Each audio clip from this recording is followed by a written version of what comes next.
if I read this right, because I had to read it a couple times, you totaled 10 times body weight in less than 60 seconds. So that was in the animal cage. The 2018 animal cage, yes, sir. Yeah, walk me through that real quick.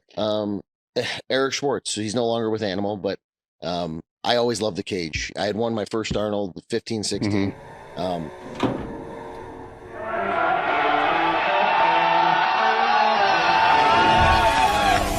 to sit down, keep it real, and cut the bullshit. Welcome to Table Talk. First time I saw the cage, it was the first time I'd ever been there. And it was just electrifying. I had watched the Lily Bridges and I'd watched their videos, and the hype was just crazy. And I had met Eric at a meet. He was a RPS meet back in New Jersey, where we're kind of from. And he was like, come up with a concept. You're strong. He was Richard Hawthorne and some other lightweights. He was like identifying. And I said, you know what? I'm going to do a total. Because I was opening at that point in 81. I was opening last few meets 10 times my body weight. I was like, what if I warm them all up and then I run it back in 60 seconds? So I put a squat number on I weighed in. Eric had a scale, put my weight up there, blah, blah, blah. I was like 184 because I lived right around my weight class at that point. So then I had to go over 1840. So we put a squat up there. It was like 725 in reps. So I warmed up all three in kind of a circuit. Got up to, I think it was a 470 bench. And then I had to pull 680. And then I just put it in a rotation. And I told him, let's go. Turn the music up. Dude, it was so cool. The cage, I felt like it was just an endless row I couldn't see anything. But let me just tell you something. There was no way I was missing a weight in that moment. It was one of those experiences I'll never forget. Okay, that makes a little bit more sense to me, because I'm like, how in the hell are you going to, I get it. Yeah. Right? So but it's still a testament to your conditioning at the time. Because you're going to have to be able to hit those numbers, be able to recover, and be able to come back and hit the next lift. But you're also not taking 3 attempts kind of in each either. One attempt, and literally I had my crew at the time back, from back home in upstate New York. I had a guy in each leg pulling my knee wraps off. Another guy setting my shoulders. I was still on the bench. They were getting my wraps off me. It was that quick. Like literally, I just finished the breath. I'm coming onto the bench. It was loaded there, and he had the guy ready to give me the handoff. And it just turned in. I left everything on at that point, elbow sleeves, and just came over and just pulled the deadlift. So it was just, and 58 seconds is what we did it in. All right, where I'm looking to try to go here is I want to go through your background a little bit, but you have this background that's more evolved around team sports, right? So football, all this stuff. Then you have a passion for strength, so it leads into the strength. Even your profession now is basically team sports, because you got to lead this team. And you're in a sport that's very individual based. So you deal with different demographics throughout different genres of the powerlifting, but there's a lot of crossover with this, which we'll talk about. And so it is a completely different world from a world that you were in. And then you have to figure out how to migrate this world, but not just migrate this world, but also become a leader that is within this world, right? Which is, I think, important to talk about, because I think that's a skill set that other people that are in the sport, or other people who are just gym misfits that can't really fit in real well, because that's kind of where a lot of people come from, is make their way to the gym, find a way to integrate themselves into like a group or a crew type of environment, which is like a micro team, which is going to enable them to better communicate with larger people, or larger numbers of people throughout life, to be able to become better, not just in powerlifting, but in sales and there's a lot of carryover there. Where I've always believed what you learn in the gym applies to your real life, with one exception. If you're the meathead that is very self-absorbed, and not external in any way, then it reinforces that without opening up the ability to be able to communicate with other people effectively, unless there's crews and stuff like that. Now you came in kind of multiplied, so there's crews. Now you go into raw, then that kind of dissipates a little bit. But you travel around a lot. This is where this has been going to be real cool to talk about. You travel around a lot, so you go to a lot of different places. I really wonder how many assumptions are being made that aren't true. Right? So you're the person that can answer a lot of these things. All right, so let's jump back real quick. And you started Multiply. So in that first group that you were in, and being 15, is that right? Being 15. How were you accepted into that group first off? Because when I came in, I was about that age, and everybody else was like 30. And I was accepted okay. It's about the same. Yeah, I was accepted okay. It wasn't like I was a snot-nosed kid. There were a couple idiots, but was it kind of the same? Almost exactly. So it was an old school powerlifting, but it had a big gym commercial side to it, but there was a spot where you knew all the power lifters went to, right? Honestly, I kind of overheard him, a couple of the guys, like there's always an alpha spot rack hierarchy. There's always a guy. I heard him say, well, the bar moves at 10, whatever it was. Got there about 9:30, made sure I was all dressed, ready to go, popped a rack next to him. And then any opportunity I had, I would then go load one of their weights when I saw they were interchanging, just help in. Then I started asking for like, hey, can I get a spot? And then one guy was like, well, move your feet like this, do the, little things. And then one day they were like, hey, get in here. They were a guy short and they needed it in the rotation. And that was kind of I'll never forget that guy. He would scream and yell. He had this real strong attitude, but he was the guy and everybody knew exactly who he was in the gym, but it was passion. It wasn't like an angry scream. He had a goal in mind and there were things he wanted to do. And I just wanted to emulate that, maybe not in the exact same way, but I knew that there was a level of concentration, a level of like desperateness for whatever that goal was. That's what he wanted to achieve. I don't care what it was, a 500-pound bench at the time, that's what he was going to do. And I couldn't gravitate fast enough to something like that. It didn't matter what my goal was probably 300 pounds at the time. That's what I wanted. I wanted to be around that. It was like suffocating. It's interesting because it's when I was in high school and then from high school, I moved to college. So you find yourself in different gyms and you always had to find, I say earn your way. You always had to find a way to like earn your way into whatever the group was. Even if you were stronger, right? You had to figure out for me, it's like I had to be asked to, but there were shortcuts like you're talking about, like, hey, do you guys need some help loading? Do you need a spot? Being in the gym at the same time that they were there and just making sure you're training hard, you're not being an idiot. And then over a period of time, that natural integration would happen. And what I see or hear, this is where some of these false assumptions can come up today, is that a lot of people will walk in the gym and just assume that they can be in the group. And then all of a sudden there's like, no, dude, man, it don't work like that. But sometimes it does because there's not enough people to spot. I've been a culprit in my little gym. I'm moving west. I'm not saying the East Coast Central where we are right here. Yeah. We got some cool teams here. And they still, even if they've evolved and changed, the culture is still more prevalent here. Where I am, the West Coast was very walk out, wear your lifters. I can lift by myself with a set of headphones. Yeah. So I've been trying to bring a culture and that's what I kind of focus in my gym. When it first started, and those people have obviously exited, but I've had to have a few come into the gym simply because the lack of numbers, I gave them the world. The shit I had to go earn. I really had to go. The alpha I've given way more than the alpha dog I had. The alpha dog I had would have thrown, if you were 10 minutes late and you were in the group now, either one, don't show up, or two, you're on the other rack. I don't know if that works anmore. It doesn't work anymore. Because it's hard. It is. And it's what I think with that is in years past, the older I get, the more I start sounding like the older fucking guy, right? But the years past, it used to, you would, even if you weren't in the group, you still saw that. Even if it was bodybuilders, like these 2-3 guys trained together. These two guys trained, everybody kind of like had a training partner that was for accountability or a friend or whatever it was. Yeah. You don't really see that a whole lot now, and you haven't seen it for maybe a decade or so. It's a decade for sure. And so there's nothing that when the lifters come into the gym to train, there's nothing that they see that they want to, I guess, aspire to because they don't see it. No. So what they don't see, they don't know exists. They don't even know what they're looking for. Yes. Yeah. So then once they finally become integrated or part of something like that, then they see it. Right. But they still have a hard time communicating that to other people. Now it's more, they're going to check, they want to find out a person's Instagram handle, see how many followers or how much, I'll just say, crap content they have, versus there might be a guy that has 20 years experience. He doesn't even have an Instagram, or, he's not very active on his social media, but he's meat experience, understanding misses, how to adjust, even say we're talking about gear, adjusting gear.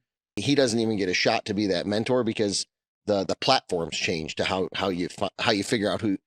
There is so much now. I'll hear guys in my gym, and I'm not knocking them, that they're going to laugh when they hear this later. Oh, I saw this guy do this, so I'm going to put that in my program.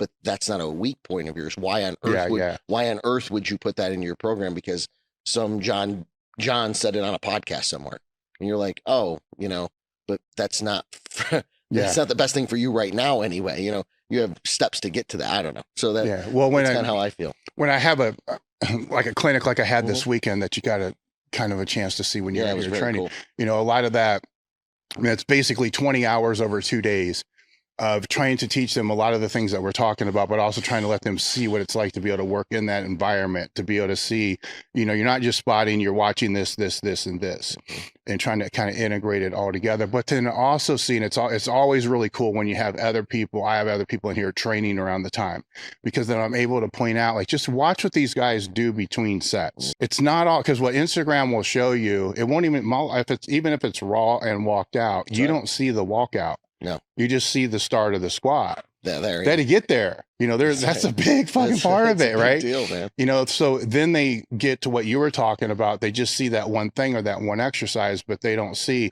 what mental state this person was in when they did that movement. That's right. It may be a 6 because it's a good morning or something that's not amazing. It may be a 10. There's so many things to learn from being around other lifters that have nothing to do with lifting. And you'll never be able to see that on social media. You said that perfectly. That's absolutely correct. Yeah. Rest periods, discussions, talks, like, just basic fucking communication for that matter. It's like there's people out here that you were acquaintances with, but yet you're all helping each other to be able to get better. Absolutely. From different disciplines and stuff like that, which is really cool to see. But it's even more cool on my end when I have a clinic going on, because they see that. Yeah. Then when I start saying things like, every now and again, it may not be a bad idea to travel a couple hours to go squat with some people that really know what's up, because you get a chance to learn all those things. Yeah, absolutely. With moving through your path, so you have that. Now you run into this weird thing to where with football, did you have the sports too, or was it just football? Was it football, wrestling? I was football and track. Okay, it's football and track. So football probably more so than the track. But with football, you have conditioning that the coach is going to want you to do. Yes, sir. All right. Now that conditioning is completely opposite than what you were normally training. God.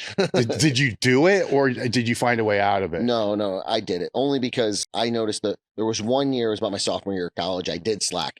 I wanted to put on the weight to be my freshman year. There was a great feature back.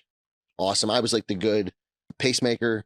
I was the guy that got on the seam real quick. I was quick, but I wanted to be the feature guy. He was graduating. I wanted to be the guy. And I added a bunch of weight. I really, about 10 of it was bad. 2 or 3 of it was good. And then the rest in the middle was just not doing the conditioning. And coming out of camp, I was not in shape. So I came into camp. I had something to prove. I was a freshman. I did every sprint, that was dialed into the program, whatever it was. Once I got into my junior year, I knew there was more to being a feature back than being just heavier. I could be a little lean, a little harder, make sure I put that gym time in, but that conditioning was also as important. But there were times, absolutely, if I could find I used to say this and people used to laugh. I was the only running back in history who hated running. I loved lifting weights. I loved all the other stuff. I loved the contact. I loved squaring up with a linebacker, a little lower center of gravity, being able to use my hands because I had a big bench. Man, sometimes it's 100 degrees outside. Humidity in upstate New York for the 1 month is miserable.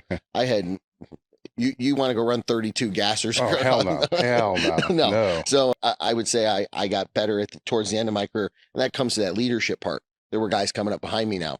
I had to show them the way, and good point. Through my mistakes. Yeah.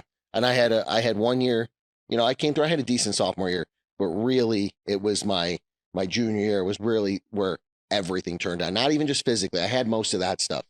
It was the mental capacity. I took a step. All right. So when you were playing, the powerlifting took a big backseat. Yeah, it had to, even though it was still a love. I did like one meet, in college. I tried to do it in the spring when spring ball was going on. It was just too counterproductive to still making practice effective, doing the right stuff. So I made sure I didn't do that again until I finished. Well, I think the important thing that you said there, because there's other lifters that have gone through that same journey, but then they'll do their conditioning for football, but then they'll go off to a gym someplace else and do the powerlifting. Yeah. Where what I've always wondered with that is, coming from a team sport background, if you're trying to increase your leadership role within the team, if you're a captain, what message does that send to everybody else on the team. Because even if you know the strength and conditioning program is trash, you can't let the whole team know it's trash, because what's that do to the culture of the whole team? Absolutely. Right. So when you take that out and say it's a sacrifice, but how are you processing that though? Because you had to think that some of that could have been more beneficial strength wise, but you have to balance it with what's going to help the team the best. You were just talking about that right when we started. It was like almost like the evolution of that, the leadership part. I was always pretty talented. I was a little smaller, so I always had great coordinate. Whatever ball or racket or bat I took, because I played a lot of sports as a kid. I was always gravitated to like being really good. But I was a pretty selfish young athlete. I mean, there was no question. You ask anybody in my past, it was hard. You score 40 touchdowns in youth football or high school. You were the first 4,000-yard rusher in your city. You know, it gets to your head, bro. I mean, I don't care who you are, but it was almost, I had a few coaches. There was this offensive coordinator, Kevin DeWall. He always challenged me with the kind of man I wanted to be. You know, do you want to leave here just being an all-conference and all-American, or do you want to be an academic all-American? You know, what do you want to do with your life? How do you want to, there's not many 5'5" running backs that go make the league. What's the steps you're going to take to ensure that you make the league in your life? You know, that kind of correlation. And, you know, like I told you, I got there my freshman year. I was one of only 2 freshmen that actually made the roster. We were a very good small school program. 2 losses the year before, I think 2 the year before that. They were used to winning the conference title every year. There was an expectation. And that sophomore year was the only year we didn't win it. We had a few young guys filling holes, and we didn't muster up. I wasn't going to let that happen on my watch ever again. And I had a crew of other leaders, a couple of other guys captains with. We made sure that the expectation was met. Yeah. And no matter what, if it was 5 a.m. you had to show up, you're on the field at 4:50. We're ready to go. Like, it was just a mentality that we, like you were talking about, we had to share, but we had to deliver because there were people watching now. And I finally figured out the kind of, you know, that's a process, right? But the kind of man I wanted to be, the kind of way I wanted to lead, the way I wanted to attack my life. You know, it's not good just to show up to class, but go earn those grades, because that's probably going to equate to X job, or, you know, the way you are in a relationship in your life, the way that you treat other people, the way that we try to develop lifters now that come up past us, because we only have a few more years where you can compete at the level that I am right now. But what are you giving back to the sport to ensure when I'm in your chair or somebody else's chair down the road, it's still marching progress? You know, to me, there's still another beast that's being stifled, right? So now when you're done playing, and then you go into powerlifting, now all of a sudden it is an individual sport. For this sake of this conversation here, it's an individual sport. It's not, right? Because you have people around you that help you, right? So there's always that. Absolutely. But for what we're talking about right now, mentally in your brain, it's an individual sport. Now you have the chains off. Team preparation, individual execution. Yeah. But you're now accountable for all your results. So now it's like, you know, before it's like, this fucker didn't do what they're supposed to do. Now you're mad because you're behind in the game and you did everything you had to do. But these fuckers over here, now you're in a sport. You see, now you're in a sport. It's not your 111th anymore. It's you in the mirror, bro. Yeah. So now you're able to take that mindset that was, let's say that was spread, and then put it more together. Yeah, absolutely. And then excel in that sport. So how much was that obviously it's a change. Was it a relief when it went from that to, okay, now it's just powerlifting. Here's the goal to be the strongest lifter that you can be? Yes. I'll give a little no after, but yes, because you control more of your own variables. You control your own destiny. There's certain things on meet day you can't control. Yeah. That's why I said there's always a little no, but if you look in the mirror at the end of a meet and you went 4 for 9 and you start reviewing, I'm a big reflector. That's the only way you get better, right? So if I'm looking into my reflection, did I do all the reps and sets? Did I hit the numbers in the progression the way I was supposed to? Did I listen to my body, or did I push through and do something stupid? You know, I guess from early in my, because also, you know, when we talk about the 2 decades of my lifting, there was an explosion of information in the last 10.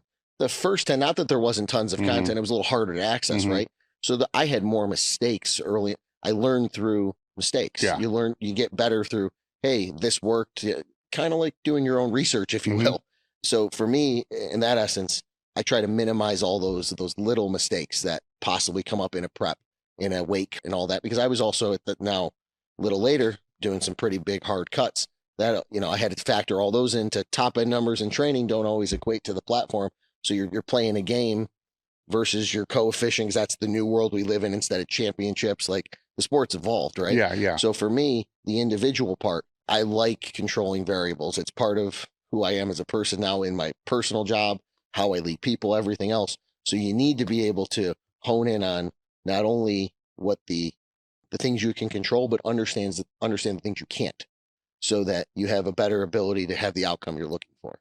I guess that's how I look at it. I want to try to unpack that a little bit, because I know where you're going with that. But one of the main goals, I hate the word goals, main objectives I had with the podcast, I don't like goals because they can shortchange you, right? So I like objective.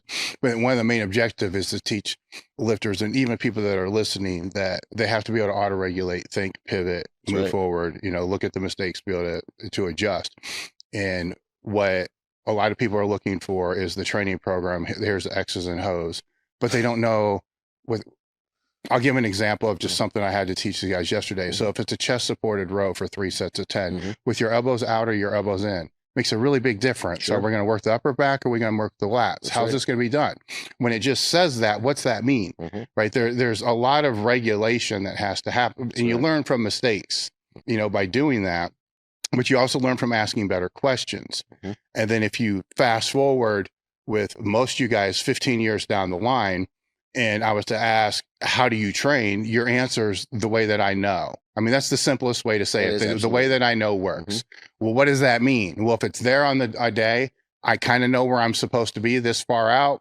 If it's there, I'm going to do it. If it's not, I'm going to back it down a little bit. 100%. Right. And people hear that and they're like, these fuckers don't know what they're doing. And I'm like, no, you don't understand. They've mastered what they're doing, by making those mistakes. So when you go through, and I wonder sometimes how many people don't allow themselves to make those mistakes. Well, it's the era that we're talking about, like the new wave, I'll just call it it's not, I'm still technically a millennial, so it's not, it's a generational thing. Instant gratification. You look at over the course of time, early on, you would have all those, like you're talking about, certain reps and asking a ton of questions. You don't know what you're feeling yet. You don't know whether to dial it back, or, I do have a small personal training business, only power lifters. And if I program off a percentage, and I give them 495 on their squat, they will not put 500 on the bar. They do exactly what is on the paper. And I'll see the squat. I'm like, how did that feel? Well, it was awesome. Why didn't you just load 500? In my mind, they're going to do every single arm curl, lat pull down, like you said, row in the exact variation, which is a good thing because we had to put that time in. But the feel part is what you build over a course of time. And I think that's kind of where you were saying. Yes. You need the sweat equity, right? You need all those reps and sets. You need some failures. You need to be on a second deadlift and it fall out of your hands, and how you're going to make an adjustment. Did you get your hand around the bar the right place? Did you have your full hand on it? Were you latching down, and did you get your upper body tight, or did you just yank on the bar? That's all those little variables in a meet. Sometimes you can learn more through misses or losses than you do some wins that you kind of skate out of. I think you learn more through the screw. The wins are amazing. Wins are awesome. Right? The wins are, if there were never any wins or never any PRs, it would suck. You wouldn't do this. But I don't know if those even exist if you don't have the other on the other side. That's right. I think we all kind of learn that through sports, or through, how we come up, and lessons that we're taught in life, and then to try to transfer it. But then it's a weird environment that we're in, to where the messages get really messed up. Right. Because for a long period of time, it could be, don't push too hard, always leave 2 reps in the tank. But if you're there correcting them and making, fix this, there might have been 12 reps in the tank. That's exactly right. Their form was just awful. Right. And so then they dial that back, and it's hard to try to explain this online. Right. Or through a piece of paper. And well, at least, if it's a piece of paper, then they have a coach that's knowing what they're doing. That's right. Then the responsibility actually falls twofold. And this is part of what I tell the train your ass off groups too. Yes, the coach has the responsibility to kind of explain things, but they don't know what they need to explain if you don't ask better questions. Right.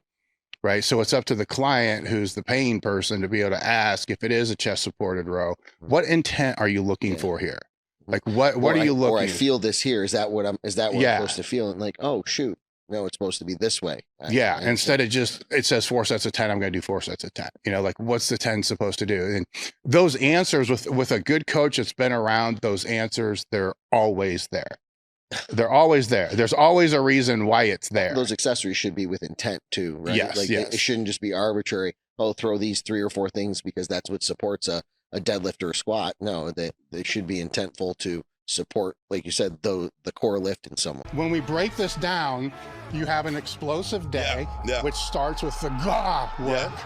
And then after that movement, you have the raw work. And then the puff, puff, puff work. It's part of the horse cocking method. For sure. If you have no focus, you have to come to a conclusion at some point. Otherwise, it's a waste of gym time.